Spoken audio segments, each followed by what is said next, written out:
نہیں ہے. جب مسافر کو جتنا دور جانا ہوتا ہے اتنا جلدی اٹھا کرتا ہے, بزرگوں نے کہا ہے. اس لیے بھائی ضرورت ہے اس بات کی کہ ہم آخرت کی تیاری کا اہتمام کریں. اللہ تعالیٰ نے ہمیں موقع دیا ہے, کہیں کل کو پچھتانے کی نوبت نہ آئے. ایمان کی دولت تو اللہ نے عطا فرمائی ہی ہے, اللہ کا بڑا کرم اور احسان ہے. اب اس ایمان کے ساتھ اعمال صالحہ کا بھی ہمیں اہتمام کرنا چاہیے, اپنے متعلق بھی, اپنے گھر کے افراد کے متعلق بھی. گویا ہماری زندگی ایک انداز سے گزرے کہ ہم اپنی زندگی میں اللہ تبارک و تعالیٰ کے کسی حکم کو توڑنے والے نہ بنیں.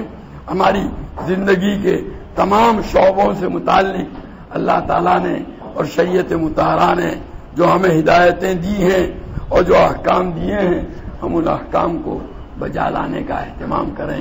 عبادات, نماز ہے, روزہ ہے, زکوٰۃ ہے, حج ہے, اور معاشرت, ماں باپ کے ساتھ کس طرح پیش آنا, بیوی بچوں کے ساتھ کس طرح رہنا, پڑوسیوں کے ساتھ کیسا سلوک کرنا, دوسرے انسانوں کے ساتھ کس طرح پیش آنا, معاملات, ہم خرید و فروخت کرتے ہیں, لین دین کرتے ہیں, ہمارا وہ لین دین جو ہے وہ شریعت کے حکم کے, ہماری پوری زندگی گویا شریعت کے احکام کے مطابق اگر ہم گزاریں گے تو امید ہے کہ یہ آخرت کے لیے ہمارے لیے کیا ہو جائے گی, آسانی ہو جائے گی.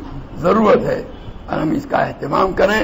ہم میں سے ہر ایک کو نگاہ کے سامنے یہ چیز رہنی چاہیے کہ ہم یہاں ہمیشہ رہنے والے نہیں ہیں, موت ہم پر مسلط ہے. کب وہ موت آ کر ہم کو دبوچ لے گی ہم نہیں جانتے. اسی لیے بزرگ فرماتے ہیں موتو قبل ان تموتو, موت آنے سے پہلے جو ہے مر جاؤ. کیا مطلب؟ موت آئے گی تب تو ہم اپنی خواہشات کو چھوڑیں گے نا. ہم اس وقت اپنی منچاہی زندگی گزارتے ہیں, اس منچاہی زندگی کو موت آنے پر ہمیں چھوڑنا پڑے گا.